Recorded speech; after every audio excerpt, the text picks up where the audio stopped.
today. From Lucas Oil Stadium in Indianapolis, it's Week 2 of the NFL on EA Sports.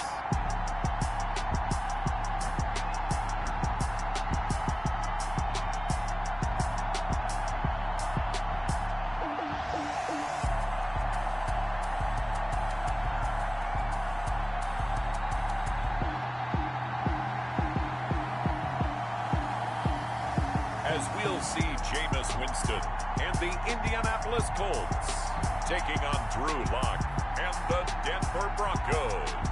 EA Sports coverage of the National Football League is on the air.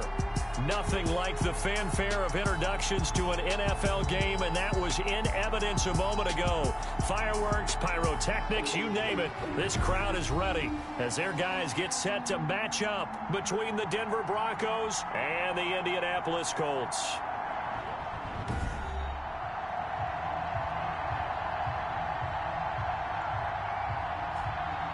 With Charles Davis, I'm Brandon Gordon. And Charles, we take a look at the Colts entering play.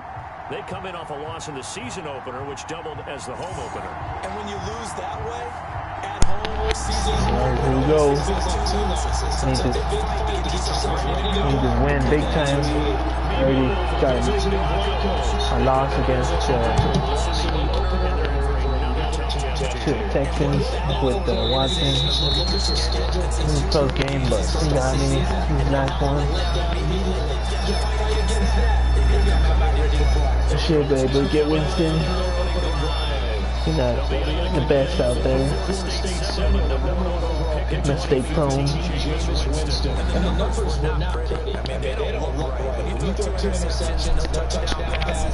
There's no way to really make that work.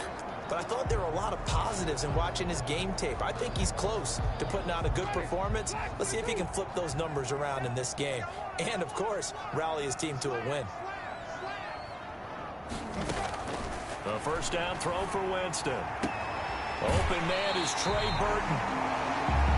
And he'll be out of bounds, but able to get it up past the 45. A good pickup there at 22. First and 10. Nice job there of utilizing his big target. He didn't overthink it. Understands the catch radius. Understands that he knows how to use his body to keep defenders away from the ball. And puts it right out there for the nice pickup.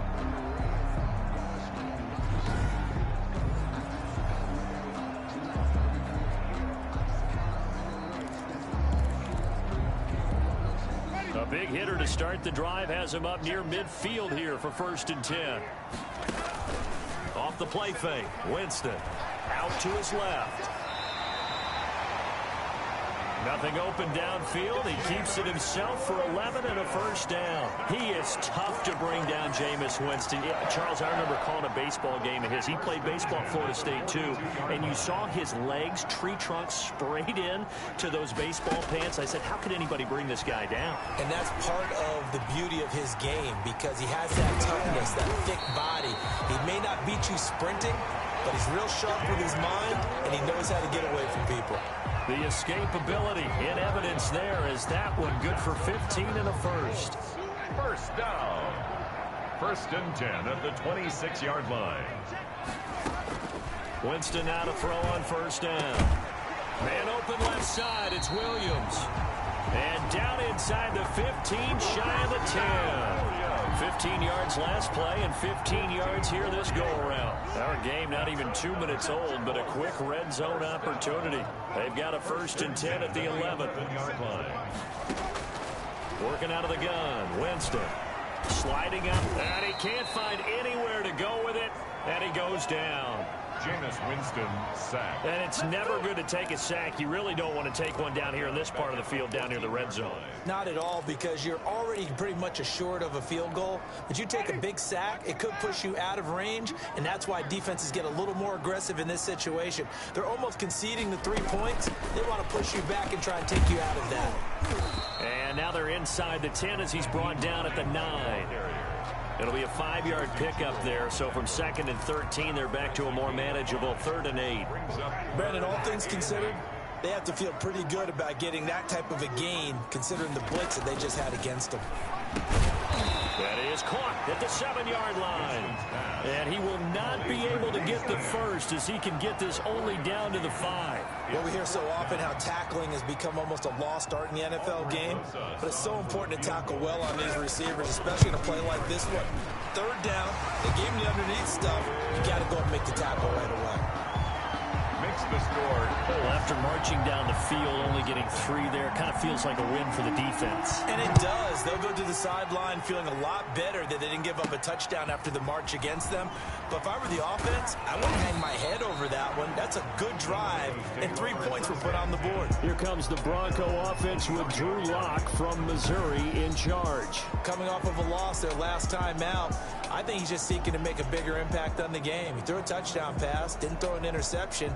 I think he just wants to jump those numbers up in terms of flinging it around and letting his receivers get into the end zone.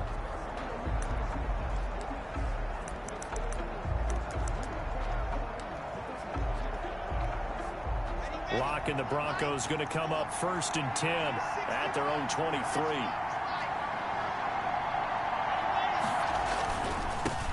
They'll run. This is Melvin Gordon. And he'll take it forward for about 5 up to the 28-yard line. Melvin Gordon. The numbers a week ago for Melvin Gordon. 15 carries, 64 yards.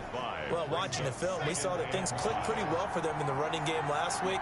No reason to change in my mind. Continue to try and run the football, give it to them early and often, in hopes of breaking down the defense so some bigger gains result as the game goes on. 7 yards there at a 1st down. And that's a nice pickup of a 1st down on that 2nd down run. And at that yardage gained, they can run that plan any down. Ball up to the 35 now as they come up on 1st and 10.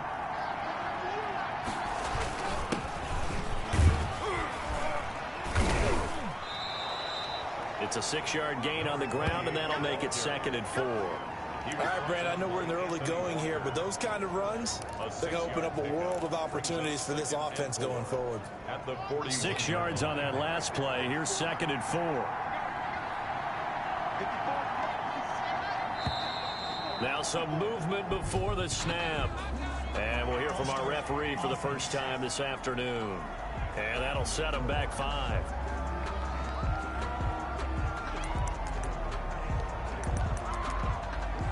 Still 2nd down.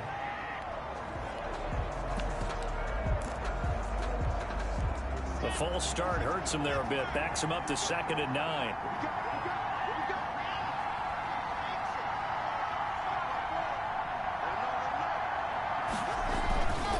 Following the penalty, here's Gordon. And he'll take this one for about 4 up to the 40. Melvin Gordon. Well, if you're a football guy, that's a pretty run because everyone is in sync right there. Obviously, the guy carrying the ball, but how about the people up front? Leverage, athleticism, they created some nice space for him.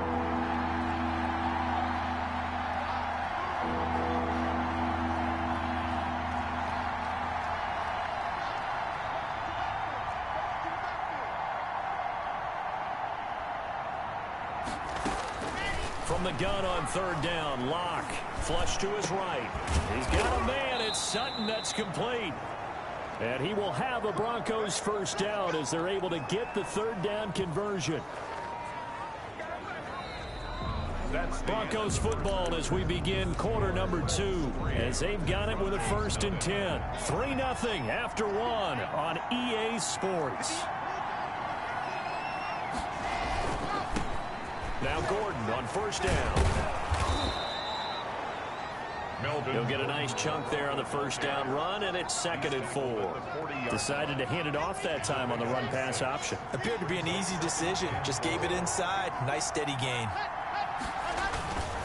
On 2nd down, they'll run with Gordon. They'll wind up getting 4 down to the 36. Gordon again, the ball. Pretty good job defensively. Thought he was going to get it, but they knew where that marker was, and they stopped him just short of it. What it does is emphasize that strategic football and situational football is not just played on the offensive side, is it?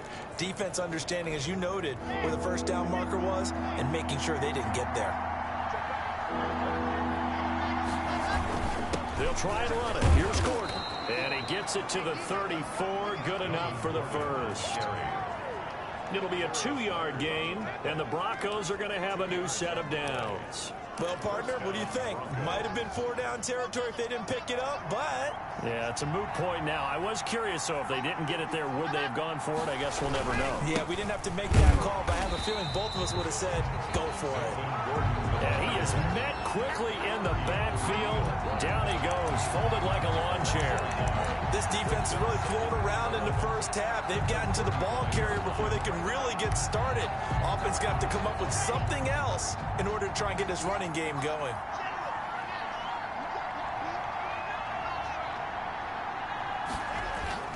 On 2nd and 11 now.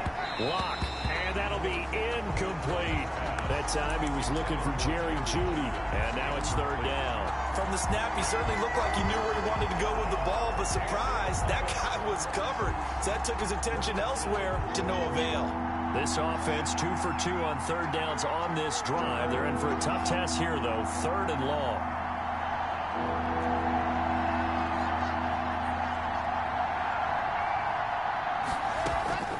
Shotgun snap to Lock. And he fires one that's intercepted. Picked up by Kenny Moore. And he will bring it back. An interception return for a Colts TD.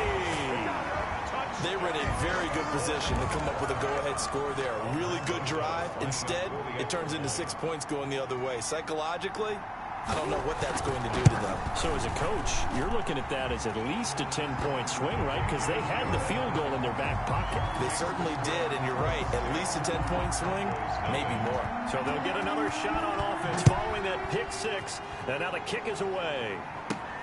Taken in at the 3. And a good return as he'll be stopped just shy of the 30-yard line. Take over 1st and 10 at their own 29-yard line. So now the second drive offensively coming up for the Denver Broncos. And last time, decent field position through the pick 6. Obviously costly.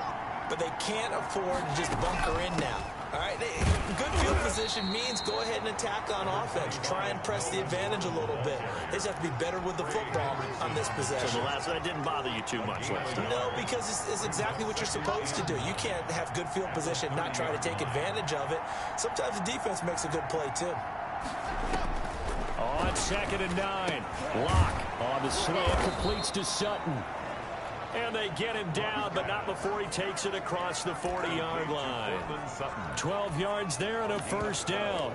This has to go down as one of the simpler routes in the playbook, but oh so effective. Nice completion there. Keeps the sticks moving.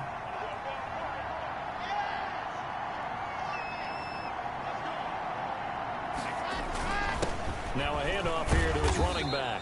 And 3 yards there, takes him to the 45. Number 28. Charles, we get a look at the draft class here for this team. What do you think? Well, I think for the most part, I do like what they did because, to me, they got some solid players in the early rounds.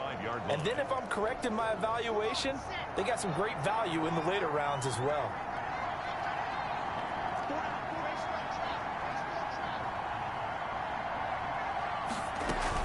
They'll keep it on the ground. This time it's Gordon. And down he goes at the 49, a 3-yard pickup. 3 yards on the pickup. That's going to set up an interesting 3rd and about 4 to go.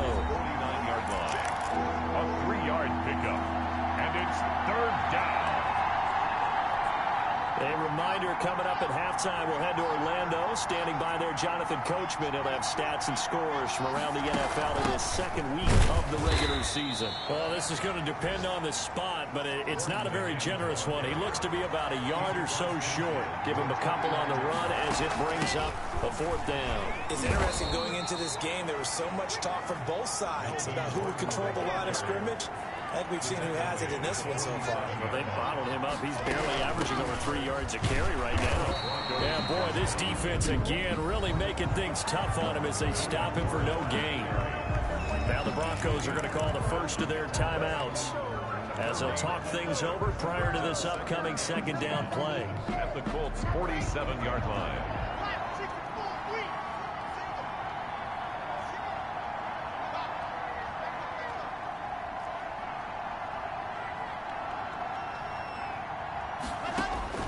Now to the air, Lock. There goes Melvin Gordon. And all the way home for a Broncos score.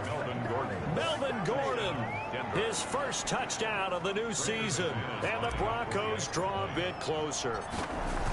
Getting your back involved, what's the importance there in the passing game? Well, oftentimes you can create mismatches because who's going to cover him, and you get him into space, which is where he likes to operate with the ball in his hands. Oftentimes makes people miss, gets that run after the catch, and off he goes. And into the end zone. Taken about 7 yards deep, and this will not be brought out. It's a touchback. At their own 25 yards. Second drive coming up here for the Indianapolis Colts. And still plenty of time remaining here in the half, more than a minute. And we'll see if they just want to protect that lead or try to add on to it. Well, with as much time as is left on the clock, I would imagine it would be the latter. I think they're going to try and add on to it. So what they're going to tell the team is very simply, if you can get out of bounds after making a play downfield, terrific. If you can't, everyone hustle to the line of scrimmage, either run another play or clock it and start over again. He's going to take off with it. And Winston lost the football. Winston on the keeper. Much like a running back going through the line, quarterbacks have to be aware of protecting the football as well. He left it exposed that time, wound up having it knocked free, but fortunately, had an alert teammate who was able to get it. The Colts going to use the first of their timeouts as the stoppage will come with a little under a minute to go in this first half. The fumble on first down now. Here's second down.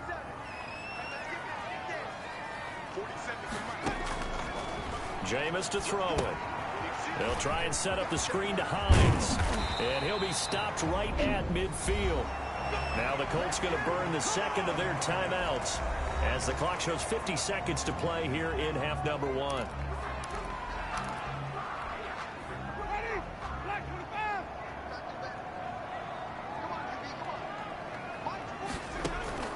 Winston now from the 50. Into heavy traffic, and it's intercepted. A.J. Boye with a pick.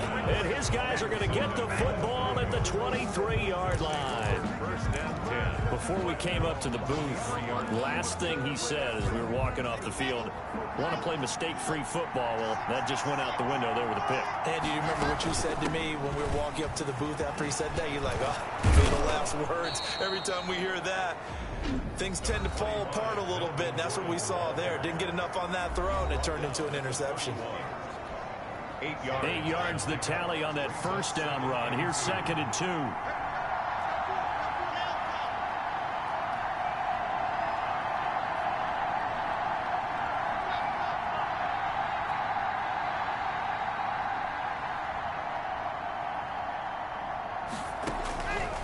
From the gun, it's Locke. Escaping the pressure right.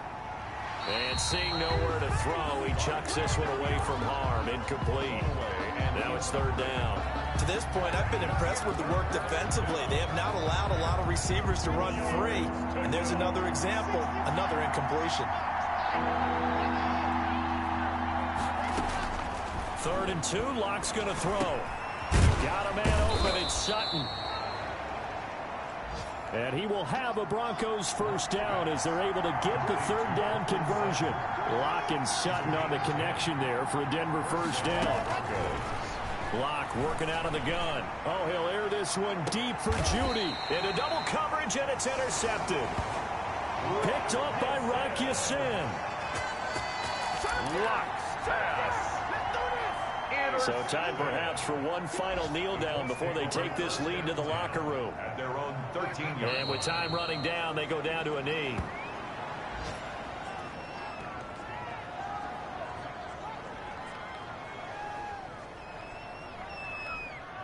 Well, the white flag coming out as they line up to kneel on it. So we've hit halftime. Just a field goal separating these two teams at the break.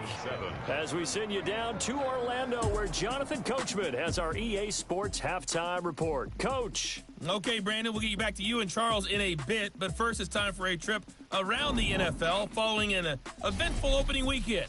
Let's see what's happening in Week 2. We'll begin up at U.S. Bank Stadium in Minneapolis. And it's the Giants who have the lead as they approach halftime. Michael Gallup, a touchdown reception. From there, we're off to check out another game. And they were winners in that one over the visiting Miami Dolphins. Kenjon Barner, 3 touchdown passes as his guys move to 2-0 on the young season. Finally, we'll save the biggest for last as we head to AT&T Stadium to see what's happening with the Cowboys at home in Arlington. And that one all tied. Meanwhile, in our game, it's been a defensive struggle. Which offense can break through in the second half? To find out, let's hand it over to our broadcast team of Brandon Gotton and Charles Davis.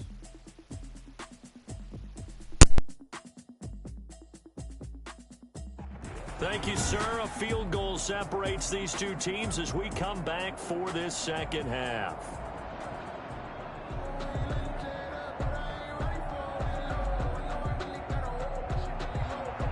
It'll be the Broncos getting the football first in this second half as they trail, and we are back underway. That'll be taken about a yard deep, and he will not bring it out. It's a touchback.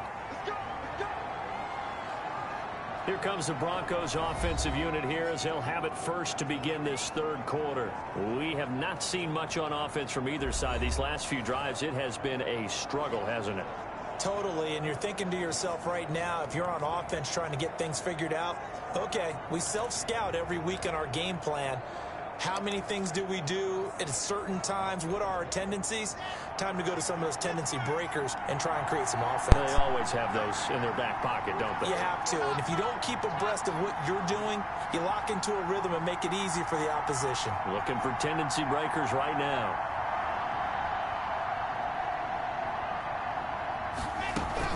They'll start the third quarter on the ground with Gordon. And from the 25, they work this to the 29, a gain of 4. End result of that one, a nice 4-yard gain, so you can use that to set up your play-action game, or you can come right back and continue to run the football because as an offensive play caller, you're on schedule and feeling pretty good about your next couple of calls.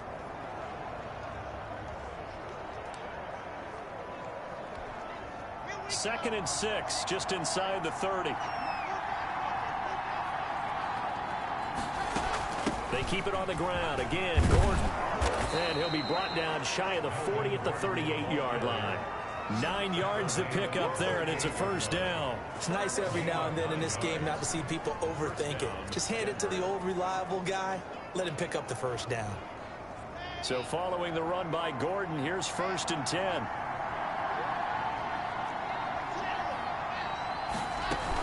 From the shotgun now, here's an inside give. And he's going to be taken down with a marker on the field. So let's see about the call.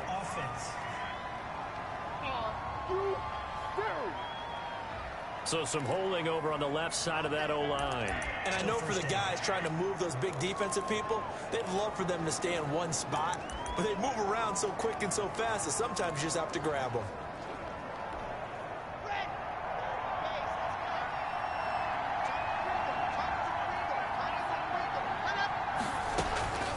Another tote for Gordon. He's been busy this afternoon. Melvin Gordon. Give him 5 yards there, and it'll bring up second down. Looking to speed things up here, going with some tempo. 5-yard gain brings up second down at the 34-yard line. Throwing on 2nd and 14. Locke. He's got his big tight end, Fant. 15 yards on the play, first down. Well, that certainly has to feel good. It's not all the time that the play caller should get all the credit. Sometimes I think in the huddle, the quarterback just says, hey, who's going to make a play for me? I just need something right here. And the end result there, nice first down. Drive keeps moving. Now a handoff looking right. He's got the first down and more inside the 40. And he'll finally be taken down at the 18. That one good for 33 and a first. This has been a good drive so far. It's been a running game for the most part that's powered them down there. Another nice burst there, picking up a first down. Now it's 1st and 10, as you said, in the red zone.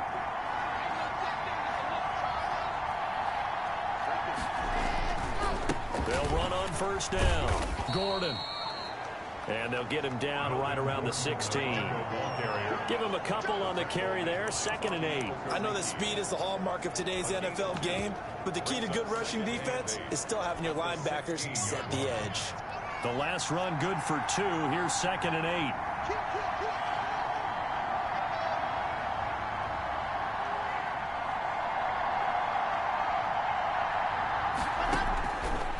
the gun.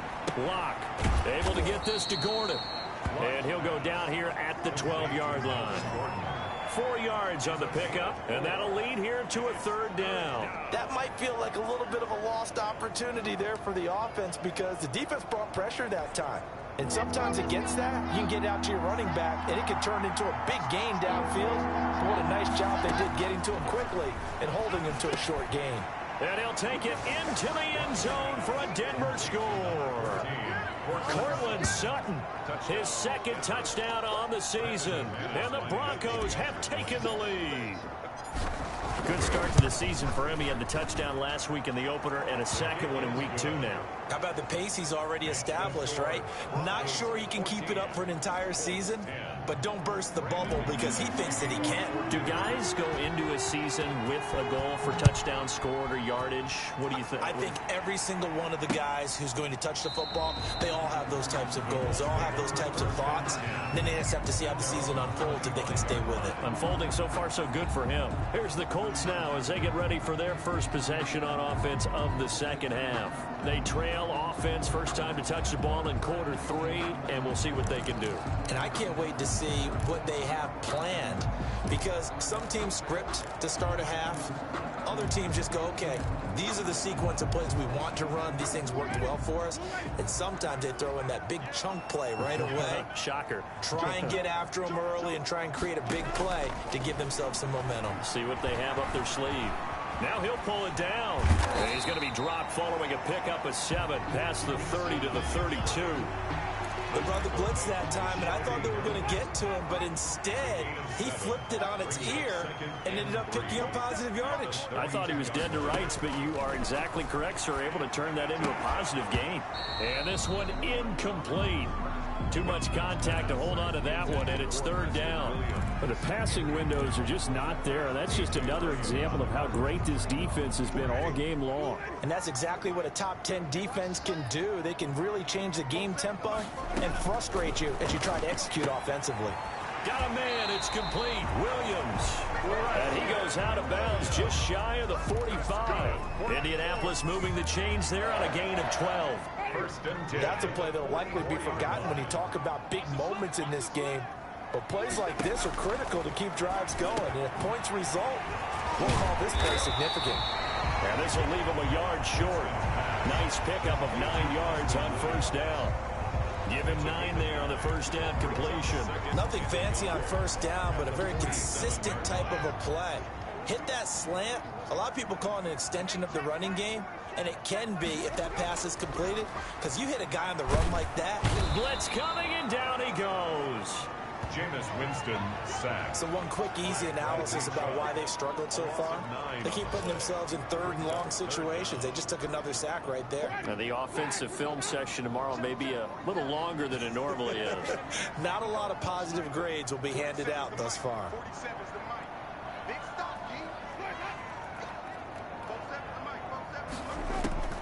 On 3rd down, Winston. He's got his 6'5" receiver, that's Tim Patrick. And he is going to have a Colts 1st down as they're able to get the 3rd down conversion. Back now in Indianapolis. It's the Colts, so they've got the football, but they've got work to do, trailing here as we begin the 4th quarter. So a 1st and 10 now in Denver territory at the 41.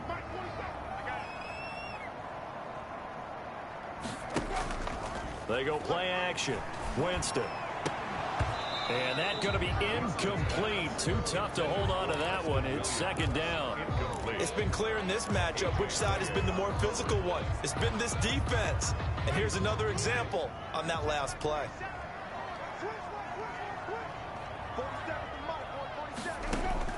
Throwing again. Winston on 2nd and 10. The pass underneath. Here's Hines with it. 9 yards, and that leaves him just short, so it'll be 3rd and less than a yard. The Colts on 3rd down. They've been okay, 2 for 3 thus far. They're looking at 3rd and a few inches. And down he goes, but the stiff arm utilized effectively there, and it helps him move the sticks. They're able to convert with a gain of 4. Brandon, what were they thinking on defense there? That looked like they were playing for the pass. That was 3rd and short. Yeah, it was an easy pickup because they handed it to him. That was way too easy. Just looked like absolute confusion defensively. Not sure why they were in that set. Yeah, I'd say you ought to have a few men in the box there. This pass into the arms of Snead. That catch good for only a couple. One thing I think that's safe to say defensively, the tackling's been really good. And because of that, it's been very, very hard for them to move the ball because you're not getting the benefits of run after catch. They're tackling them almost on the spot. That means you have to run extra plays, harder to move it. Looking to throw again on 2nd down. Winston. That throw good for only a couple and brings up 3rd down. That time they hit him out of the slot on the drag. And that route takes some fortitude from the guy running it because he knows he's going through the briar patch, as I like to call it, right? He's trying to work his way through all that traffic and people wanting to put a little contact on it. Really well done. And he is going to have a Colts 1st down as they're able to get the 3rd down conversion. For a big guy, Jameis sure can move. Did a nice job there picking up the 1st down with his legs. All right, partner, I'm a defender, but I've got to express my admiration there. Moving around, making it happen, and instead of worrying about protecting himself, he goes and gets the 1st down. I've got to give it to him on that one. Normally, you don't want your guy taking shots, your quarterback, but it's winning time here in the 4th quarter if he needs to make those plays with the legs. And he takes this one in for a Colts touchdown. A 14-yard touchdown. And the Colts are going to jump back in front. Now an important extra point here to stretch this lead to a field goal. All the receivers in the league are plenty good enough. Otherwise, they wouldn't make it in the NFL. But the ones that go to the Pro Bowl, they have refined route running ability. Broncos. The kickoff unit is out on the field, and they will send this one away. Now this will make it into the end zone. And no effort to bring this one out. It's a touchback. At their own 25-yard line. Here's the Denver offense now as they get set to take over here. And they will be looking to answer the touchdown their defense just surrendered. Still a good chunk of time remaining here in the 4th quarter and a chance to regain the lead in a tight one. They'll start on the ground. This is Gordon on 1st down.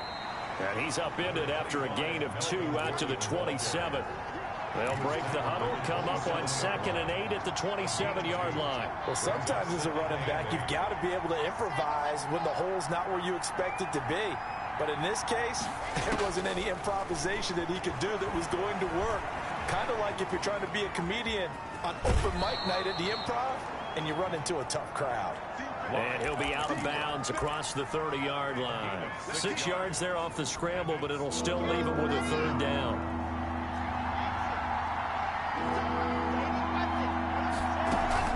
Now they run from the gun with Gordon. And he's going to be stopped short of a 1st down as they'll get to him at about the 33. Just a yard on the run there, and that's going to bring us to a 4th down. A gain of a yard. It's now 4th down. Lock going to go on 4th down. This is the tight end Fant. And he's going to have the 1st down yardage to the 35. Noah Fant. They only got a couple, but a couple's all that they needed as they convert on 4th. And he'll get this up to about the 38-yard line.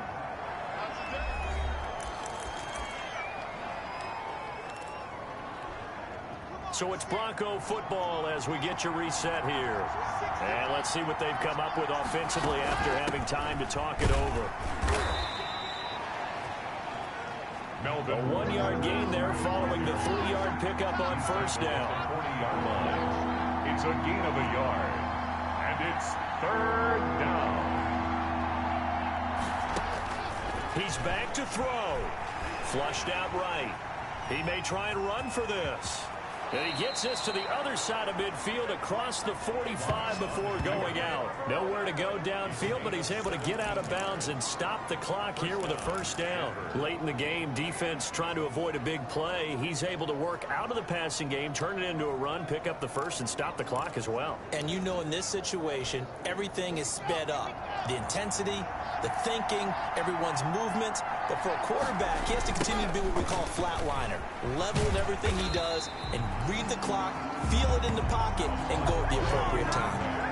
That's going to wind up a loss of a full 3 yards on first down. They're making steady progress, but I see your face. You're worried about that clock. I'm worried about the clock, and at some point, you have to have a splash play in there as well. So maybe just a momentary setback on what's been a great drive so far, but 2nd and 13 here. He'll look to throw. Got Gordon open, completes it. And they'll get him to the ground. He has another first down at the Colts' 31-yard line. A solid gain of 15 yards, and the sticks move. Line of scrimmage, the 31 now on 1st and 10.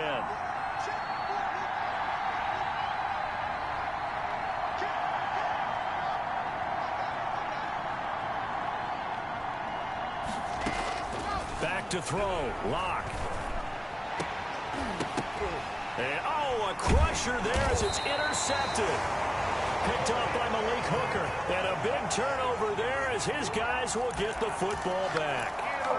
And that one, it's going to hurt big time. You're in the 2-minute drill trying to get your guys down the field, and it's looking like they're going to go up just short, as this is definitely not his best throw.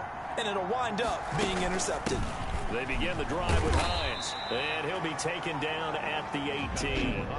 The ball carrier. Now the Broncos going to use the second of their timeouts as they'll stop it with just over 40 seconds to go in the game. Brings up 2nd and 3. They stay on the ground. Again, it's Hines. And he'll be taken down, but not before he gets this football out shy of the 30 to the 29. 11 yards there, first down. He's obviously a bit of a shorter running back. Sometimes when he goes up the middle like that, he gets lost in there, and then he pops out for 10, 20 yards. I actually asked NFL linebackers if that was true. Do you actually lose sight of some of the smaller running backs? And all of them confirmed that that can be a problem. Think of it this way. 2 of the top running backs in NFL history, Emmitt Smith, Barry Sanders, both 5'10". So this one winds up an Indianapolis victory, and they were spurred on by a strong performance in that 4th quarter as they held their opponents off the scoreboard. Everyone wants to pitch a shutout for the entire game, but when you throw one in the 4th quarter, that tells everyone that you're getting stronger and dominance is starting to take over, right? The way that you close, the way that you finish, that gets preached to you from the time you're playing Little League football all the way up through. And they closed them out with a big-time performance down the stretch. So for Indianapolis, they at least get the win here to earn a split of their first 2 home games. And they will hit the road next week for a date with the Philadelphia Eagles. Meanwhile, for Denver, they'll drop to 0-2. And they'll get a home date next week against the Kansas City Chiefs. So for our entire crew, alongside Charles Davis, I'm Brandon Gautin. Thanks for watching, everybody. We'll see you next time.